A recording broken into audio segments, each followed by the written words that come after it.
And so, as you remember that we were made a little lower than the angels, but of course above the animals.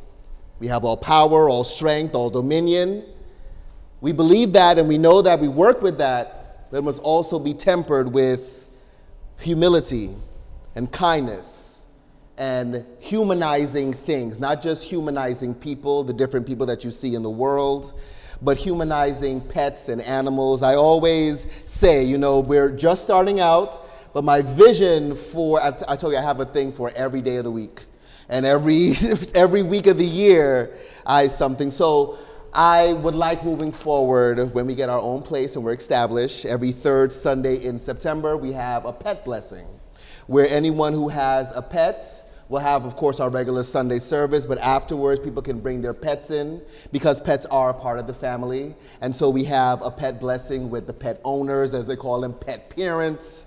And so I'd like to talk about that a little this morning, about our relationship to not only humans as animals, but animals that are in the wild, animals that we have in our home, animals that we see all around. But with all of that, though, we are still the greatest part about life on planet Earth, right? We have been given this dominion, this strength, this power from our great and wonderful God to care for the animals in our world. So as we interact with the animals, as we interact with people in places, doing things in our world, we can always affirm, yes, I am the greatest part about life on planet Earth. Would you affirm that with me? Affirm, I am the greatest part about life on planet Earth.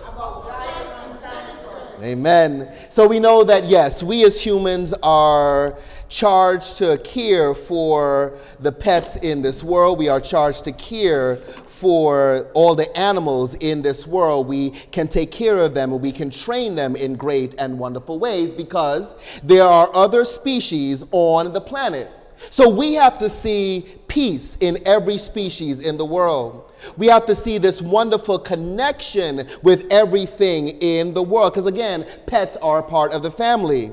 In my lifetime, I've known people that have had dogs, of course, cats, that's normal. But you have lizards. I even made friends with a bearded dragon, which is kind of like, it's weird and it's, just something that you never thought that you would hold or even interact with, but they are a part of life. They are an animal on this planet. Lizards and frogs, and at one time we live like in the suburbs, so we have a lot of different kinds of animals.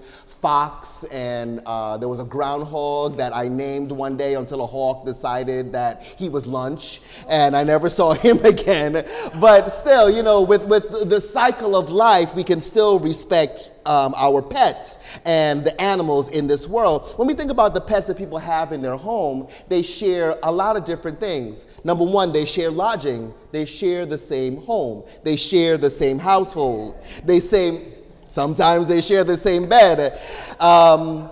That is iffy, depending on what type of animals you have, right? That is iffy. But again, these things are part of the family. So even sometimes, especially with dogs, you kick them off the bed, but they come right back when they think that you're sleeping or you're not looking, right? Because they want to share that love. So you share those moments with them. You share food with them. I think when I was growing up, whatever you had to eat, that is what the dog had to eat or the cat had to eat, right? Now they have these foods, and now you see, just like humans with the processed foods, how humans start experiencing more cancer, more obesity, diabetes, and things like that. Now even the dogs and the cats are experiencing cancer and diabetes from these foods, but we're sharing food. You go in the supermarket, there's a whole aisle for your pets, for your dogs, and now the other day I went down the pet aisle, there's a refrigerated section in the pet aisle, right? Because they say that your pets, I think it's Rachel Ray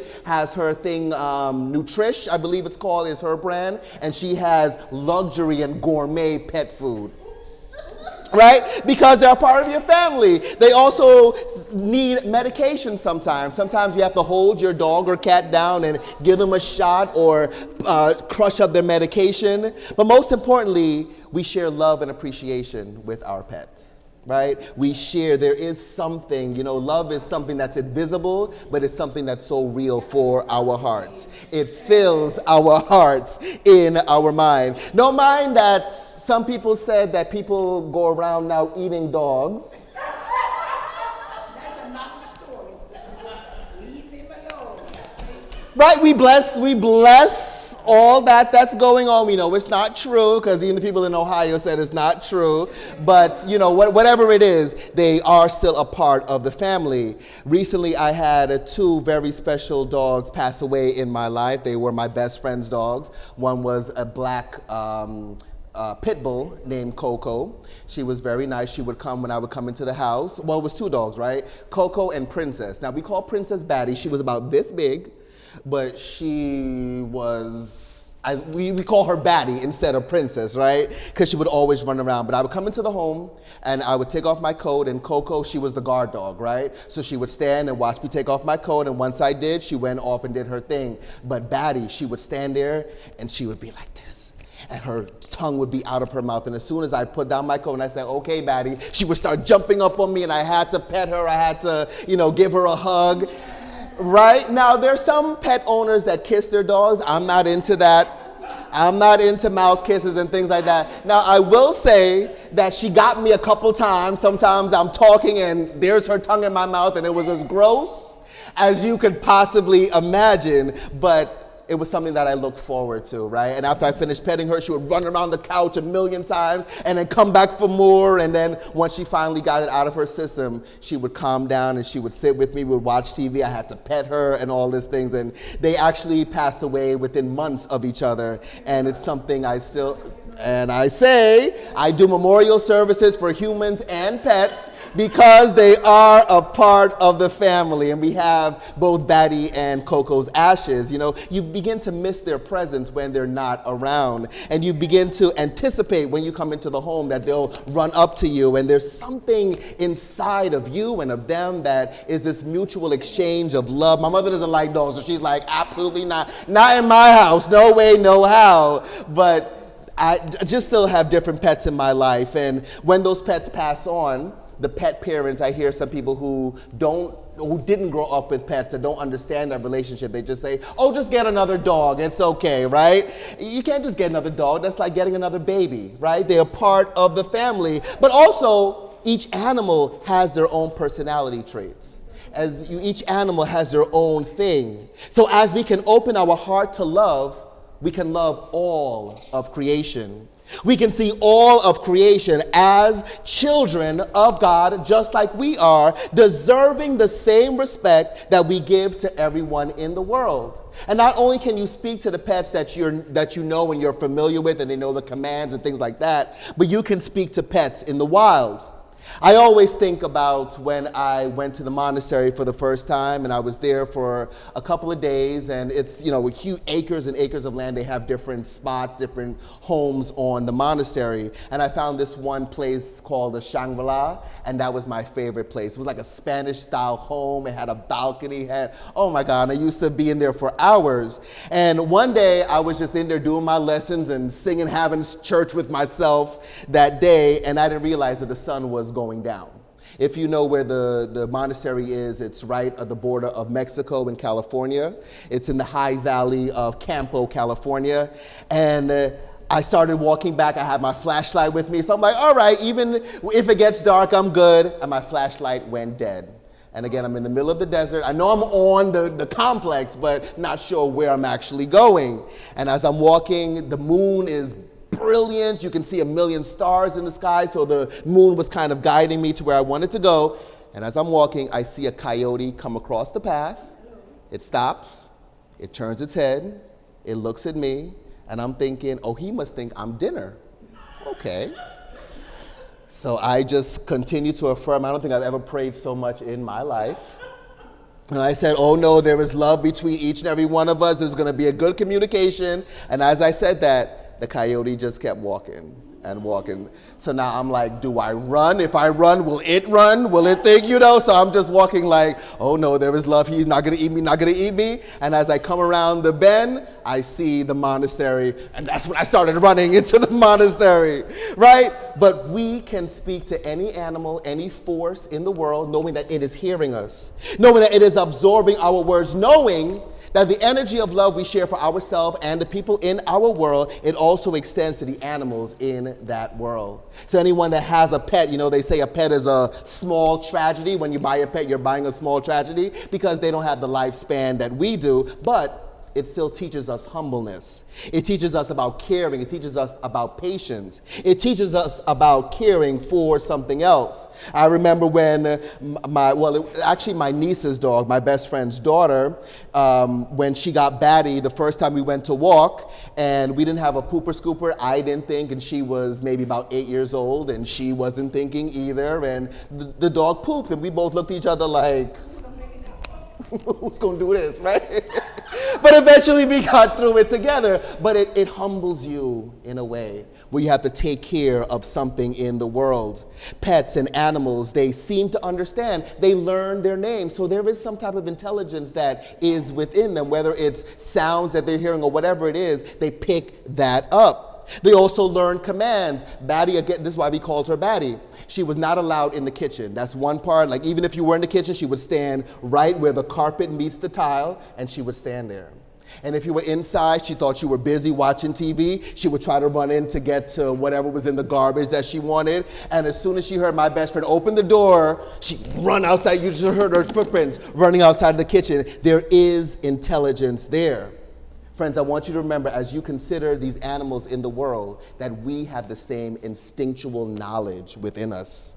We have the same instinct, but the greatest thing about us is that we have it in sophisticated ways. We are able to communicate with our voices. We are able to tell people what we need in this world as far as love, as far as joy, as far as fulfillment, as far as relationships go. We are able to formulate words in our world. As we're speaking these words to the people and the animals in our world, let us try not to talk at someone, but talk to them. Realize that just as you are the magic of God, just as you are the life of God, so is everything else on the planet. And this is what I said at the beginning, we have to begin to humanize one another. We have to begin to humanize. I remember one day, Reverend Dr. Evelyn Rose John, my wonderful mentor, before the service, she would circle with the choir. They would do their own prayer. And I think she was early and the choir didn't see her pass by. And she went to the room and she started praying. And she started talking. And I'm like, Reverend, no one's here. She said, it doesn't matter. It's the words that are coming out of my mouth. And she sat there and prayed. She said, I don't care if it's myself or with a bunch of people. Can we do this? Can we have our words be so expressive in the world that no matter if no one is listening, we know that our words are still powerful in this universe? As we do this now, we can bless our ability to reveal our best in the world. We can bless our communications. We can bless the things and the people in our world. So affirm that with me. I bless my ability, to always reveal my best. When it's really a lot of Catholic churches do services where they bring the pets in and they honor their patron saint of pets, who is Francis of Assisi. And Francis of Assisi was a person, the patron saint of not only the poor and underprivileged, but the care for nature and for pets. His prayer was that, help me to console someone rather than to be consoled. Help me to help someone rather than always demand help from people. In other words, help me to give of myself. Help me to show myself in such a humble way that everyone feels that they are welcome. Everyone feels that they are part of the family. It is a call to humanity. In the Hindu holy book, the Bhagavad Gita, Krishna writes, true humility involves surrendering one's ego, performing life duties selflessly, and dedicating actions to the divine spirit. Can we all do this in our world? Now, I want us to go back to the Bible lesson that we just read in Mark chapter 7, because I believe that Jesus here learns a lesson about humility.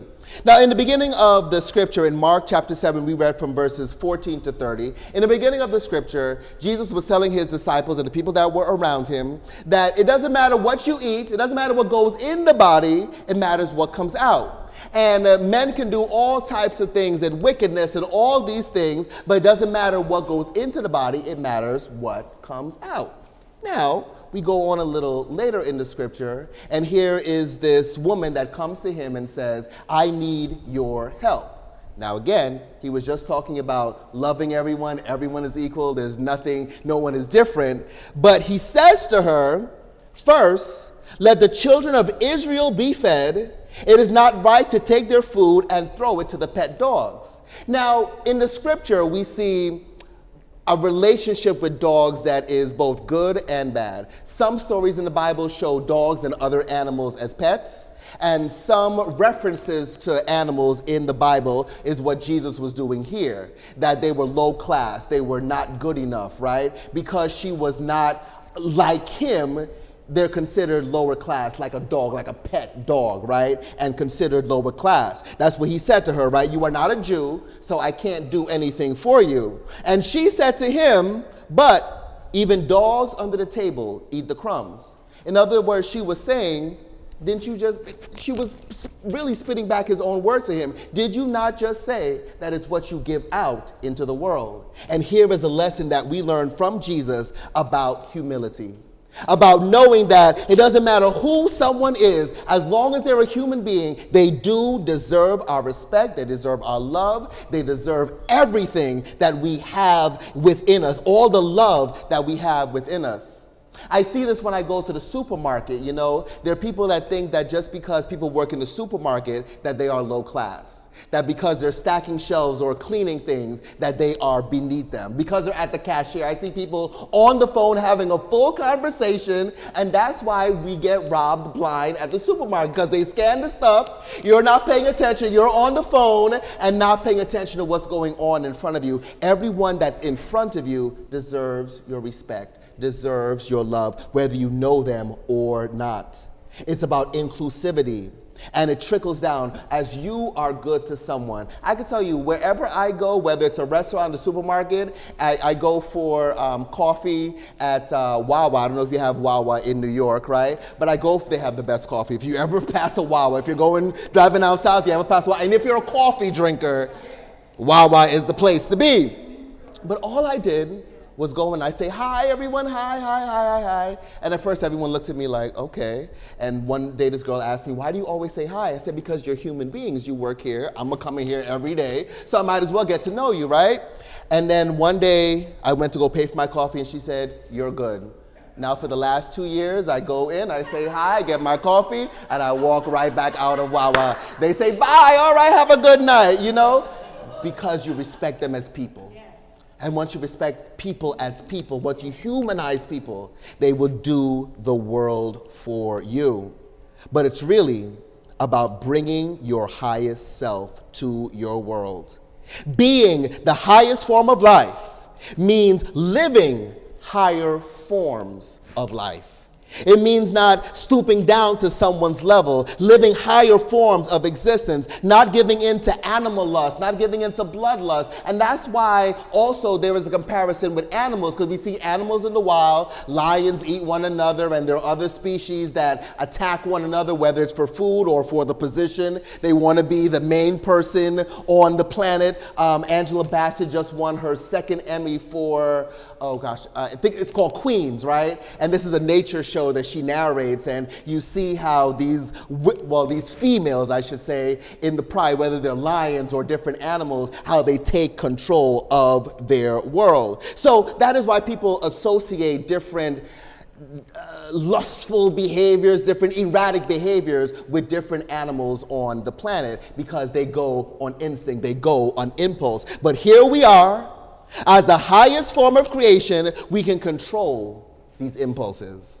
We can bless and control our rage, our temper, our anger, our emotions, our negative movements. And I would say, as someone, I would say a former hothead, because I'm, small. And sometimes people, especially when I was younger, I was a lot smaller, a lot skinnier. They used to call me ribs and rice. Somebody used to call me ribs and rice. Right, because I was nothing but ribs and skin. I think my aunt, right, used to call me ribs and rice because I was just ribs and skin. I would go to the pediatrician, and now you're older, you start running back things in your mind, and you realize. She would ask me, how are you eating? Is your parents feeding you? Because they thought I was malnourished. None of my parents weren't feeding me. Y'all know my mother can cook. My father can cook even. It's just that I didn't eat, so I was small. So when you come into the world, you gotta be a man, you gotta be black, so you gotta be powerful, So things that come your way, you try to defend yourself in this way, and no one is going to, and it's this rage, because I want you to know that I can get angry, I can get mad, I can fight, right? But you realize as you get older that there is no need to defend yourself, because God is my defense and my defender. If someone wants to disrespect me, they are disrespecting themselves, because we are all one. And I realize, just as Jesus said, be kind to the poor, it also includes people not only who are poor that you see sleeping on the streets with nothing to eat, no place to live, but also people who are poor in integrity. People who are poor in love, people who are poor in kindness, people who are poor in intelligence. We just spoke about this rumor that started this week, right? And you listen to these things and you say, well, how can people even understand that? How can people even defend that? And there were people that were defending it. Can we love them also? Can we love them not just because we have to love or God told us to love, but with a loving heart? Loving them unconditionally in this world, not flying into a rage and I got to tell these people what I need to know, what they need to know, but from a heart of love. One of my favorite artists, who I think is the next Michael Jackson, you can dispute me or not, Bruno Mars, he has a song called Perm. And the chorus is, put some perm on that attitude, you better relax. And that's what we got to do in this world. Sometimes we got to put some perm on our attitude and relax. Sometimes it's not only about typing LOL, laugh out loud. It's about literally laughing out loud. Friends, make laughing a spiritual practice, because it is a spiritual practice. You know that when you laugh, you bring something within you that is so wonderful and so great. Even smiling, thousands of studies have shown that smiling tricks your body and your mind into joy. It tricks your body and your mind into believing that things are good in your world. So it means then that we have to consider what activates our joy in the world. We have to consider, what do I anticipate in the world, right? Am I anticipating good things, or am I dreading the things that are in front of me, right? When you're coming home, do you anticipate the dog jumping up on you, or do you dread going home? Do you dread going to the job? Do you dread people in the world? You dread going on the bus because, this bus driver always gives me a headache, or this bagel place always gives, there are all these people, all this energy in the world that we internalize, and we either love it or we learn to dread it. So it means then that we have to identify these things in our world. What makes our physical, mental, and emotional state, our emotional consciousness, respond to these things in the world. If we want to feel our best and greatest in every interaction, then we have to order it so. We have to speak the word of greatness and the best things that we can accomplish in life, knowing that there is always love to be enjoyed in our world. We just have to invite it into our mind, into our consciousness. And therefore, there is always joy and peace and success in our world. So let's affirm that into our world right now. Affirm with me, there is always love to be enjoyed in my world. There is always joy to be enjoyed in my world. There is always peace to be enjoyed in my world. And last one, there is always success to be enjoyed in my world.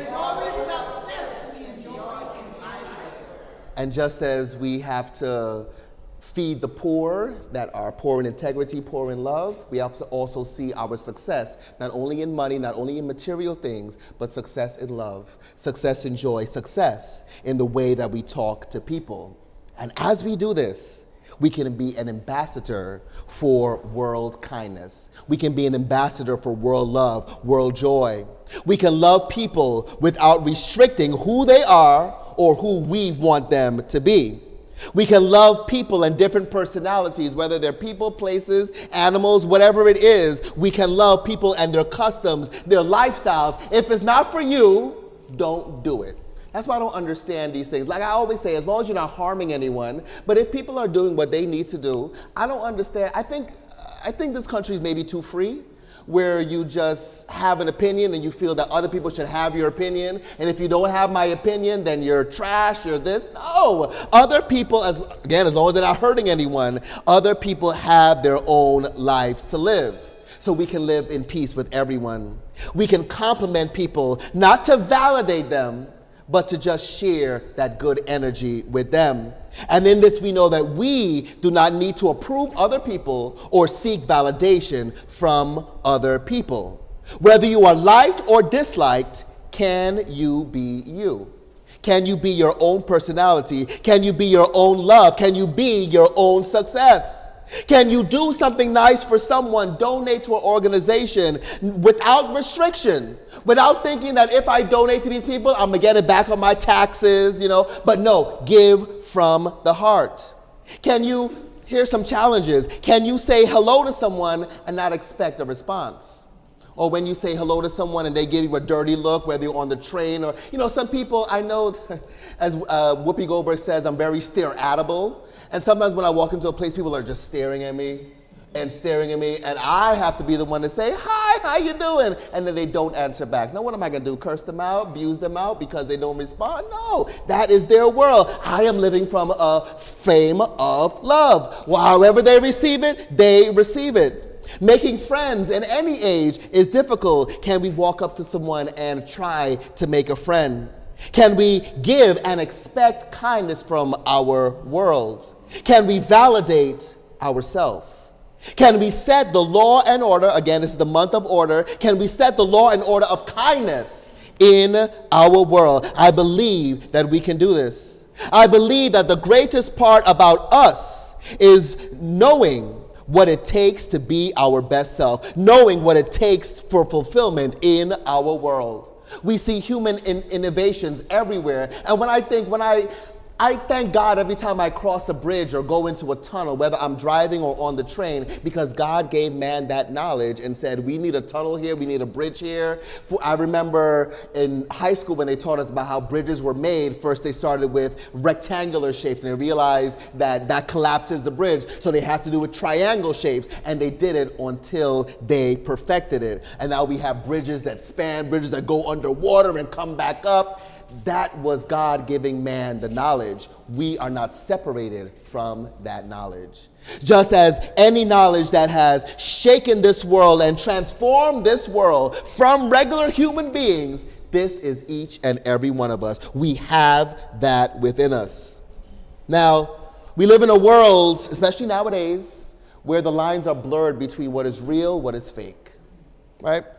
We live in a world where there's misinformation, there are lies going around, and there's more information than ever. I think when I was a kid and I was in school and I had a question, they told me to look it up. That means when I went home, I had to get on my bike, go to the library, ask the librarian, or go to the microfiche or the Dewey Decimal System and look it up. Now you can whip it out on your phones, right?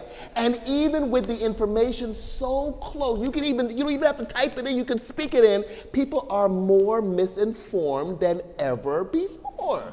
People still do not take the time to get the right information. Then introduce AI now. Now you don't know whether the video you're watching is the actual person or if it's artificial intelligence, right? And then you see people covering up things because they are on a quest for power or whatever they're on a quest for. And all these things in the world that confuse us. All these things in the world where we don't know whether it's real or it's fake, whether it's up or it's down, I think that whatever is going on in the world has nothing to do with me. Life is too short to be phony. Life is too short to play games. Life is too short to pretend and give out disinformation. So we know that wherever we are, we don't have to lie about ourselves, lie about our ability to make someone else comfortable. No, wherever we are, we can be comfortable in our skin. We can be comfortable with whether your skin is black or white, whether it's colored or whatever. You can be comfortable in your skin. You can be comfortable in your mind. Knowing that even if you're in a room full of neurosurgeons, you can hold your own. You can seem just as intelligent as they are. You can be comfortable in the world, and wherever you go, there is love in that world. So let's affirm that into our world right now. Repeat after me. I am comfortable in my skin. I am comfortable in my mind. I am comfortable in my world. So friends, wherever you are, know that you are the best that God has to offer this world. You are the best that life has to offer on this planet right here and right now. So remind yourself and remind other people that they also have the same love to share. They have the same love that is within them to be the best of themselves. Friends, remember, God needs examples of love to prove that God is love. And we can be those examples of love. We can be those examples of kindness and joy and success and peace. We sing the song, "Let peace begin with me." Because we are the filter that we're seeing the world through. Our experiences are the filter that we're seeing our world through. Can we bless all these things? Can we let peace live in us and not restrict our peace to the people that we have in our world? That even if they can't make it, we can find peace and joy within ourselves. Within is the greatest gift. This body is a gift, but the peace that you find within is the greatest gift that you can give to life. So friends, today, discover deeper ways to love yourself. Because once you discover deeper ways to love yourself, you discover ways to love all of humanity. You discover ways to love all of the pets in your world, the animals, down to the squirrels that go into the trees. I had an incident, I'm not gonna talk about that, I'm sorry. But there was an incident this week where I had to do what I'm saying. I had to do what I'm saying, and there was an animal that I'm scared of. I don't want to talk about it right now. I was going to, but that might scare other people in here too. But, you know, it's something where you say, okay, this thing has to go. But when you get up close to it, when you see that it is just an animal, it is God's creation, I felt bad for trying to kill this thing, you know what I'm saying? But it had to go, it was in the wrong place at the wrong time, right? But these are the ways that we can express love. That even if we don't understand the animals that are around us, we can still express love. We can still bring love into our world. We can still remember that wherever we are, wherever we came from, whatever we have done in our world, we are still a child of God, which means that we are still a child of love, still a child of power, still a child of order, still a child of every good thing that God has to offer. So you might be a product of your past, but you don't have to be a prisoner of your past. Embrace what you are now. Embrace the ever-unfolding magic of you. You're not going to be the same throughout your years, even throughout the day. Embrace who you're growing to be. And as you do, you can say, you know what? The love in me, the God in me makes life worth living. Let it be something great in your life. Let it be something powerful in your life. As you affirm this last affirmation with me, I am the love, that makes life worth living. Go out and be that love for other people. Be that blessing of God for other people. And as you do, I know for sure that wherever you go, not only will you know that you're the greatest part about life on earth, but everyone around you, every animal around you, every place, everything, every atom in this world will echo that back to you in powerful ways so that you can always keep a smile on your face. You can keep joy in your heart. You can keep a spring in your step and go towards your greatest and highest good. Thank you so much for listening. I love you, love you, love you. Be blessed. Thank you. Can we sing 14? 1-4. O Lord of heaven and earth and sea, to thee all praise and glory be.